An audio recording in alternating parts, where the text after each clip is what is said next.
O Mestre Kami virou o Saitama canonicamente de Dragon Ball? Quer dizer que tem gente falando que o Dragon Ball Daima destrói a continuidade de Dragon Ball e ignora o Super, ou que tá cheio de furo no roteiro. O segundo episódio de Dragon Ball Daima foi tão insano quanto o primeiro. E se prepara, porque você vai perceber um monte de coisas que você ainda nem tinha visto. E outra, eu vou te provar que Dragon Ball Daima não tem nenhum furo de roteiro. E nem sequer desconsidera o Super, tá bom? Pois é, gente. Eu acho impressionante como Dragon Ball Daima, a cada episódio, traz mais informações sobre o universo de Dragon Ball. A gente tá no segundo episódio e a lore de Dragon Ball não para de ser expandida. O que esse episódio trouxe de informações novas não foi brincadeira não, gente. Tem muita gente falando que já era. O Dragon Ball Daima tira o posto de Dragon Ball Super de série canônica. Mas, gente, além de analisar o episódio inteiro, eu vou te provar que isso não passam de hipérboles e falácias. Que isso aí é falta de namorar. Que isso aí é falta de cagar. Tá com o intestino preso, haters de Dragon Ball? Tem que ir no médico, viu? Eu sou o Otávio Reis e esse é o Shinobi 99. Esse vai ser o seu futuro canal de Dragon Ball favorito, aposta? O começo do episódio é besta, mas ao mesmo tempo é muito legal. Tá todo mundo confuso tentando entender o que houve, afinal. Por que todo mundo virou criança? E a abertura do Daima então é revelada. E gente, eu amei a abertura. Aliás, já curte e se inscreve, porque logo mais eu tô trazendo a análise da abertura do Daima. Depois da abertura vamos pro vilão. E meu Deus do céu.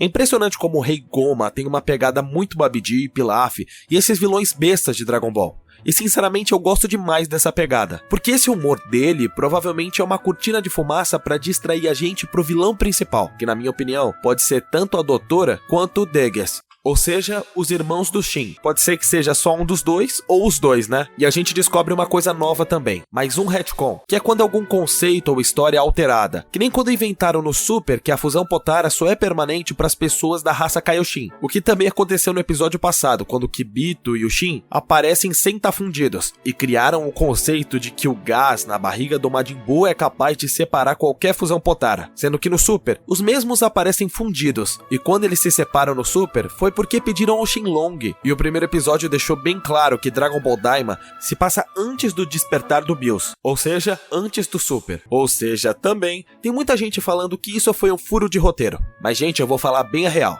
Esse furo de roteiro é bem fácil de consertar, né? Eu considero que no final do Daima, pelo menos na batalha final, o Kibito e o Shin vão se fundir novamente. Ou seja, talvez tenhamos Kibito Shin criança também. Ou como tá sendo nomeado no jogo de Dragon Ball Sparking Zero, Mini. Mas gente, se isso não acontecer, sinto muito, a gente pode considerar um furo de roteiro sim. Até porque o Kibito Shin aparece no mangá também, e não só no anime de Dragon Ball Super. Mas eu acho que eles não vão cometer nenhuma cagada como essa, porque no episódio passado foi mencionado que eles estavam indo pro universo 7, no caso o Rei Goma, que é um conceito, esse conceito de universos, que foi estabelecido no Dragon Ball Super, ou seja, o Super não foi descanonizado como estão dizendo por aí. Como eu não fiz a análise do primeiro episódio, eu resolvi colocar essa minha teoria aqui, fechou? O que tá todo mundo falando que é um retcon, e de fato foi quando Shenlong acaba concedendo apenas um desejo ao Rei Goma, porque segundo ele, 3 desejos é apenas pros chegados. Na verdade, o termo que a legenda usou foi que os 3 desejos só são concedidos a clientes fiéis. Primeiro que isso levanta muitas questões. Qual o conceito de fidelidade que estão usando aqui? Fiel no sentido de pessoas que usam muito o poder dele, que geralmente é o termo que a gente usa quando a gente compra algum tipo de produto só em um lugar, como por exemplo dizer que eu sou um cliente fiel da padaria Cachoeirinha, que eu compro pãozinho de frios lá todos os dias. Esse é o sentido mais utilizado quando é colocado ao lado da palavra cliente, ou no sentido de fiel, quanto a ser confiável. Cá entre nós que os guerreiros Z são confiáveis, afinal, todos eles são pessoas bondosas. Bom, não importa, o que importa é que isso de certa forma é um retcon e ao mesmo tempo não é, porque é uma informação que nunca foi mencionada antes. Dá pra justificar isso falando que o Shenlong pode sentir se existem intenções malignas em alguém, e no caso, essas pessoas com intenções malignas, ele pode se negar a fazer 3 pedidos. Mas ele precisa conceder no máximo 1 para conseguir sair. Também tem muita gente dizendo que isso descanoniza alguns momentos do Super, como por exemplo, os pedidos do Sorbet e o Tagoma, lá nos eventos da saga Renascimento de Frieza. Afinal, os dois eram soldados de Frieza malignos, e extremamente fiéis ao Frieza. Eles não eram só maldosos, como também eram desconhecidos ao Shenlong até então, mas infelizmente não foi dessa vez que os críticos de Dragon Ball conseguiram achar um furo. Gente, pensem comigo, quando o Sorbet e o Tagoma fizeram pedido pra reviver o Freeza, quem chamou o dragão foi o Pilaf, e antes disso, o Pilaf já tinha reunido as esferas 2 vezes. Uma vez no clássico, quando o Long pediu uma calcinha no lugar dele, e outra vez fora das telas, quando eles pediram juventude e acabaram virando crianças. Então, de certa forma, o Pilaf já era um cliente fiel do Shenlong. Mas meu Deus, hoje eu tô parecendo aqueles fanboy que fica defendendo o Dragon Ball, né? Aliás, você tem alguma dúvida de Dragon Ball ou sugestão pro canal? Comenta aqui, quem sabe não vira um vídeo. Gente, esse olho terciário que o Rei Goma falou, hein? Ele disse que se soubesse que só tinha um pedido, ele tinha pedido o olho terciário. A gente ainda não sabe o que esse olho terciário faz, mas pra ele achar esse desejo mais importante que transformar o pessoal em criança, que pra ele era um pedido maldoso e genial, provavelmente esse artefato vai ser usado na batalha final também, mas acho que não pelo Rei Goma. Há um detalhe que muitos de vocês podem não ter percebido, mas o olho terciário apareceu na abertura já. Parece ser uma joia mesmo. E gente, o Neva falou de novo dos Tamagami, e essa segunda menção deixa claro que os Tamagami vão ser um desafio para os nossos heróis, e na verdade a abertura também acabou revelando isso pra gente, já que cada um aparece na abertura, e cada um também parece armazenar as esferas do dragão na barriga, e aparecem os Guerreiros Z na sua forma mini, lutando justamente contra os Tamagami. Gente, o Sr. Popo criança foi uma das coisas mais fofas que eu já vi em um anime. De verdade, o Dendê também ficou fofo demais, bebê. E falar que algo é ou parece fofo é algo extremamente gay. Eu não sei porquê, mas sempre soa gay, por algum motivo que eu não sei explicar. O Dendê é sequestrado pelo Rei Goma. O engraçado é que mais pra frente no episódio, o Shin diz que o rei deve ter algum plano com o Dendê, por isso que ele sequestrou o garoto. Mas o pior é que não pareceu isso em nenhum momento, parece que ele só quis levar um refém mesmo. A gente volta pros Guerreiros Z depois deles terem encolhido. E a gente destaque pra Bulma falando que até o Vegeta ficou bonito. Eu achei meio estranho, né? Afinal, ela acha o marido dela feio? Pelo menos soou assim. Só se a legenda da Crunchyroll acabou traduzindo a fala errado, e ela na verdade quis dizer que ele tava fofo. Enfim, eu não sei. Eu não falo japonês. Eu tô gostando muito do humor do Daima. Tem algumas piadinhas e umas sacadas muito legais, e uma delas é o pessoal chamando o Kuririn de baixinho diversas vezes, e de formas diferentes. No primeiro episódio rolou o Trunks zoando ele, e agora a Bulma tirou uma com a cara dele, meio que dizendo que não tem diferença de tamanho dele antes e agora. Eu também achei muito legal a participação do Mr. Satan criança. Se o Mr. Satan não conseguia impor moral enquanto ele era adulto, como criança o negócio é pior ainda. E gente, se preparem, porque o Mestre Kami criança é o Saitama. Isso mesmo, você não ouviu errado. No design do Mestre Kami criança fizeram uma referência visual ao Saitama. Mais pra frente no episódio, a referência fica ainda mais evidente, porque o Mestre Kami simplesmente usa roupa exatamente com as cores da roupa de herói do Saitama, sabe? Aquela amarela e vermelha. Eu achei isso genial. Gente, os olhos dele iguaizinhos aos olhos do Saitama.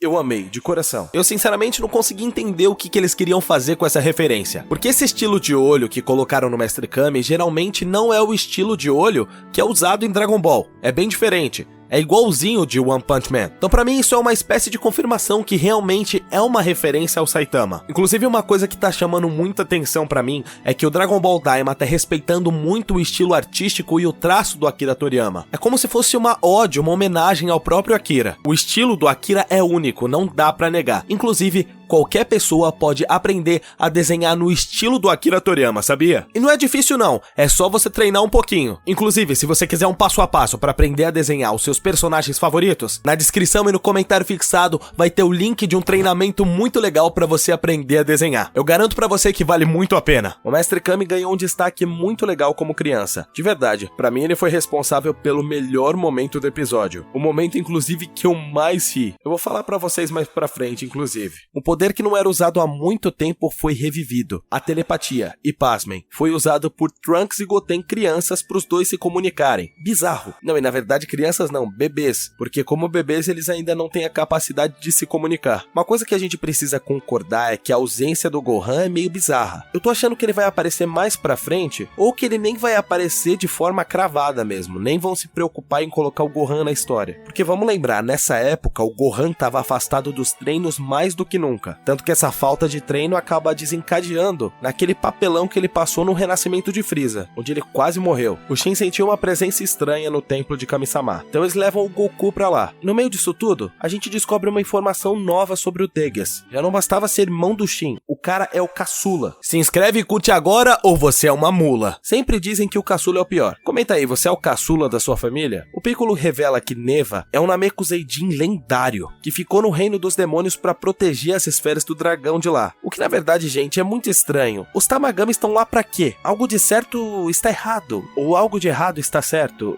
Eu não lembro como é que fala. Mas aparentemente, o velho é poderoso e bota medo em algumas pessoas, hein? Acho que esse velho fedido e gaga pode acabar guardando alguma coisa interessante pra trama. Pessoal, vocês perceberam que a terminologia para as pessoas que são de Namekusei mudou? Agora, ao invés de Namekuseidin, eles são chamados de Namekujin. E eu tô tentando entender o porquê, de verdade. O Goku quer ir pro mundo dos demônios pra salvar o Dendê. O Shin explica que só é possível chegar no reino dos demônios com uma nave espacial, mas aparentemente uma nave espacial especial, que mais tarde é curiosamente chamada de avião pelo Glório. Engraçado é que esse episódio de Daima colocou o Kibito como Uber de teleporte várias vezes. Isso até foi um destaque do humor do episódio. Colocaram ele até como iFood na hora da janta. Judiaram do coitadinho. Até ele se incomodou. O Shin, ao mostrar sua nave pros guerreiros Z, acaba revelando que saiu do reino dos demônios há muito tempo. E também descobrimos que sua nave, além de tudo, foi danificada durante a luta contra o Majin Buu. Mas o Goku dá a ideia de chamar a Bulma. Afinal, quem poderia consertar uma nave desconhecida além dela? Talvez só o pai dela, né? Aconteceu quase a mesma coisa no Z. Vocês lembram? Quando eles vão até a nave do Kami-sama, o Vegeta vem junto com ela. E aparentemente já são definidos quem serão os heróis da história. Goku, Shin, Vegeta, Piccolo, Bulma, o Glório, aquela outra menina demônio e aquele mascote gordo, sendo que esses dois últimos só apareceram na abertura por enquanto. Nossa, eu preciso fazer uma análise dessa abertura logo, gente. O Goku tava tendo muitos problemas pra se acostumar com seu corpo novo, e principalmente o alcance dos seus ataques. Ele não tava conseguindo acertar nada, nenhuma pilastra gigante. Isso foi uma desculpa, né, gente? Pra fazer ele pegar o bastão mágico de novo, pra fazer uma referência ao Dragon Ball clássico. Ai, que bonitinho. A gente tem até uma cena do Goku encontrando o Mestre Karin, pra gerar mais nostalgia, né? O Goku pequeno, encontrando o Mestre Karin, coisa que também aconteceu no clássico. Mas, gente, eu perdi tudo nesse episódio por causa do Mestre Karin, de verdade. O cara tava usando o bastão mágico como varal e nem lembrava disso. Mestre Kami mito demais, Giga Shed, based demais, melhor personagem, gente, eu dei muita risada. Esse velho botou moral mesmo. Depois que ele pega o bastão mágico, gente, no caso o Goku, o Daima faz uma sequência de animação muito foda, só pra dizer, eu cheguei pra ficar. Gente, que cena mais bem animada. É a Toei esfregando na nossa cara que tem dinheiro pra fazer e só não fez no Super porque não quis. O Piccolo acaba dando uns dados muito interessantes sobre os Namekuseidins. Ele diz que o mundo Makai era um lugar bom pra eles, mas que eles saíram porque não queriam receber ordens. Mas eu me pergunto, de quem eram essas ordens? Do Daburá ou do próprio Neva? Ou talvez do só mencionado Abura, o pai do Daburá? Bom, talvez a gente descubra isso nos próximos episódios. Dragon Ball é cheio de mistérios, né? Nas próximas semanas eu acredito que a gente vai aprender ainda muita coisa sobre os Namekuseidins.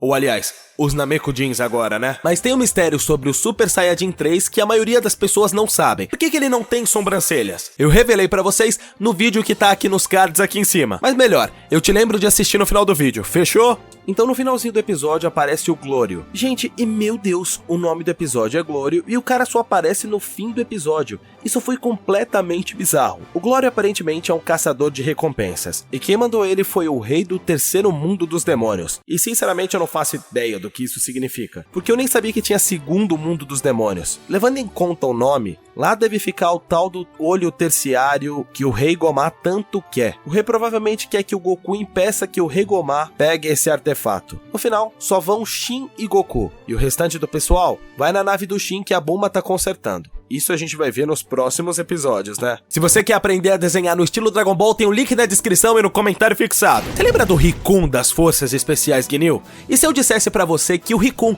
é um Saiyajin? Eu fiz um vídeo sobre isso e tá desse lado aqui da tela. E do outro lado, tem aquele vídeo lá sobre as sobrancelhas do Super Saiyajin 3. Por que ele não tem sobrancelha? Escolhe um dos dois e desperte o Saiyajin que há dentro de você.